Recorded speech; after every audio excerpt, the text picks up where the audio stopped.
Aux abords de la plage de Diamalai, un groupe de jeunes répète des rythmes de Asiko. Une répétition anodine qui n'éveille aucune curiosité. Et quand on s'approche, on entend des sonorités dont les chansons sont dédiées à Ablaye. Ablaye am na benn wàll si Asiko yi mooy lan fu ñuy dem rek seen waa kër bi ñu nangoo rek day ñëw ndax tamit lu ñu am rek dañ koy bokk moom.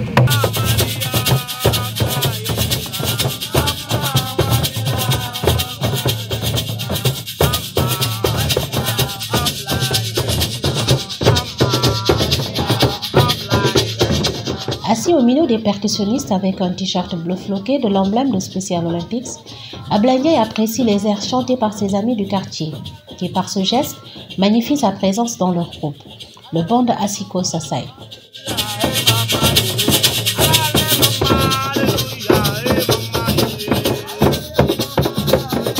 De petite taille, l'apparence trapue de Ablaye ferait croire qu'il est le cadet du groupe, alors qu'il est de quelques années plus âgé que la plupart des membres du Café Guy. Cela est sans doute lié à la trisomie 21. Ablaye moom suñu grand la suñu lépp la bokk na si team si ko bokk si Café Guy day ñëw si ñun xam nga mooy la wan ñu jikko bu rafet daal te ni ñu dëkkee moom tamit macha allah neex na parce que beneen nit la daal si ñun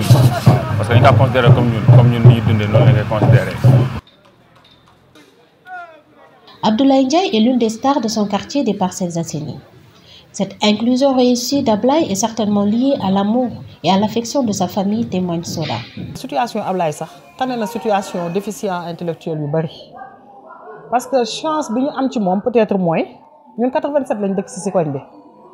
Ablaye il est né en 87 ba pare ba ñuy dëkk ci koñ bi nit ñu bari nekkuñu fi woon kon ça veut dire moom day màgg nànk-nànk nit ñi di ñëw duñu ko fekk ci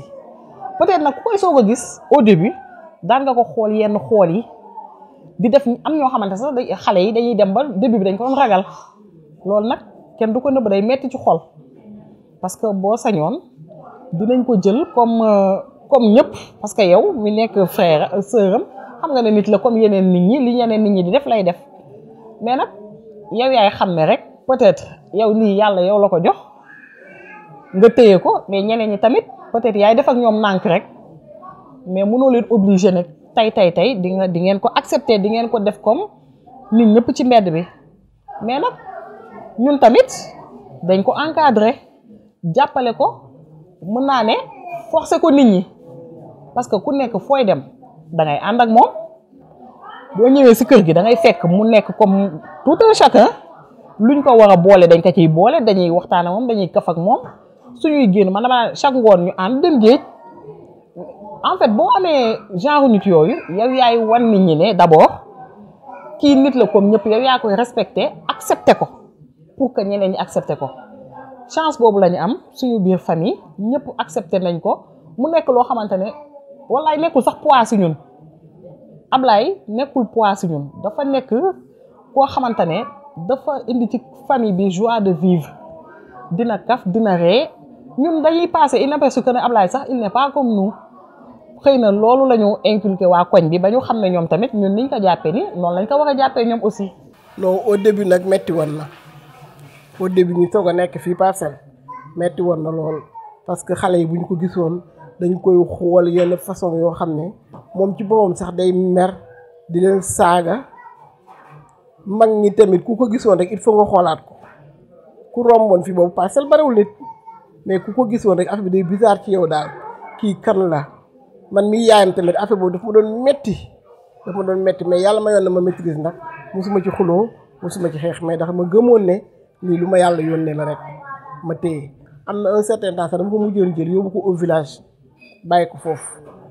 mu def fa quelque temps magu papa mi def bi naa ma yow ngay jël xale bi di ko sànni ci àll bi indi parce que dafa nekkoon wéttalu ñëpp daal léegi ma dem jëlewaat ko mu ñëwaat nekk fi nag commencé nag dina wëri damay dem di ko seeti di wër Ablaye nag su xëyee say ba génn jaar nii mën nga koy seeti doo ko gis mais moom dina ñëwaat ñu nekk noonu loolu ñu dundee ak moom kër gi nag moom ay magam dañ ko bëgg rakkam yi tamit dañ ko jox un respect parce que man dama leen wan ne kii seen mag la yàlla moo ko bindee nii Amadou mii ngeen di gis nii magam la mais nag du ko manqué respect benn yoon.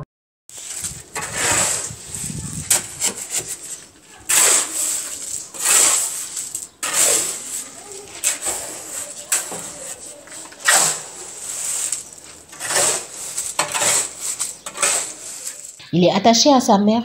et voudrait, comme tout jeune de sa génération, subvenir à ses besoins.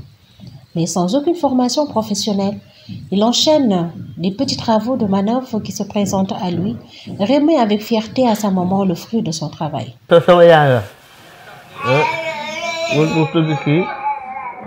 Papa,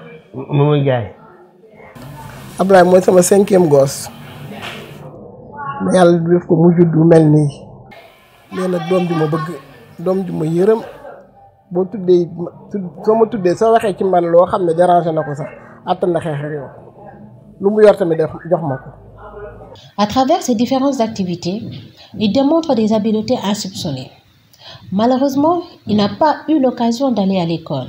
ou de faire une formation professionnelle, malgré les différentes tentatives de sa famille. Sachant que les programmes d'intervention précoce avec une équipe de thérapeutes et d'éducateurs spécialisés capables de traiter la situation propre à chaque enfant sont utiles dans la prise en charge de la trisomie 21. Ablaye mosul dugg école alxuraan ba daan la daan dem daara ja fa la daan dem parce que boobu temps moom mënul woon wax Ablaye bi mu juddoo croissance am dafa yéex Ablaye dem na ba rakkam juddu sax mu soog a dox ci noonu nag maa ngi ko doon jël di ko yóbbu ci hôpitaux yi ndax yóbbu naa ko woon fii ci sax garde nationale demoon naa fa yóbbu ko bi muy xale bi ñu ko seetee defal ko ay analyse ñu ne ma kii tëxul luwul kon ñoom mënuñu ko duñ ko mën a jël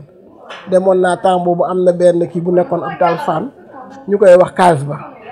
ma dem fa wax leen ko ñu xool ko jox ko ay kii testé ko ñu ne ma léegi demal toog bàyyi fi sa numéro téléphone saa yu kii bi ñëwee dinañ la woo ma ñëw toog boobu nag man amoon téléphone kër gi sama voisin ñoo amoon téléphone seen numéro laa joxe woon mais woowuñu ma benn yoon. Ablaye serait passé ses journées dans l'inactivité et l'oisiveté. Sa vie a changé le jour où il a découvert Special Olympics. Un nouvel horizon s'est offert à lui. da ngay sentir ne am na sens de responsabilité léegi day sentir ne léegi il vaut quelque chose daal parce que nu ñu mënti wax rek peut-être sama yaay defoon na ay tentatives yu bëri ci affaire wu jéem ko dugal ci yenn écoles yi jéem ko peut-être temps yooyu amul woon assez d'information pour mën ko dugal fenn mais elle a tenté quand même bu demee fii ñu ne ko kii du sourd-muet bu demee fii ñu ne ko fii du place am ba finalement mu toog quand même parce que xamatul woon nu muy def mais bañ ko yóbboo Special Olympics mu commencé di entraîner au moins tu sens que ni kii lii la doon xaar daal parce que nit la woon boo xamante ne joxuñu ko woon occasion bu muy wanee ne mën na dara mais bañ ko yóbboo Special Olympics mu commencé di entraîner di dem seen compétition yi di ñëw surtout bu ñu demee ba ñu benn acte bu ma neex bu am Special Olympics même les derniers ont des médailles loolu day motiver xale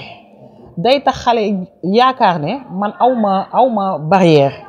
te su demoo compétition ba ñëw day kontaan mu ngi jël médaille bi fu nekk mu dugg fa au moins di wane ne yow yaa ngi ci activité bi man li mooy sama activité te maa ngi ciy am résultat loolu daf ko stimuler lu bëri moo tax am na changement bu baax. À travers le programme d'activité de Special Olympics, il trouve une occupation qui le valorise et met en avant ses aptitudes. Il est aujourd'hui le gardien de but de l'équipe de football Espoir des Parcelles Assainies. L'espoir d'une société inclusive pour Abdoulaye et ses camarades de Special Olympics. yéen daal am ñu seen fay daal ñu ngi leen di remercier parce que instant yi yéen ñuy jàppale bu baax ci moom parce que même yenn saa yi consultation yi ngeen di def ak affaire yooyu ñun amuñu woon possibilité pour def affaire yooyu am na yoo xam ne sax ñun xamuñu ko woon mais ba mu nekkee Special Olympics ba say presque chaque année mën naa wax dina def benn genre bilan médical bu demee dinañ xam évolution dinañ xam après lu ñu mën a def ci moom ñu ngi jéem daal ñu ngi jéem yéen daal yàlla mooy ni fay quoi ñu ngi leen di remercier bu baax.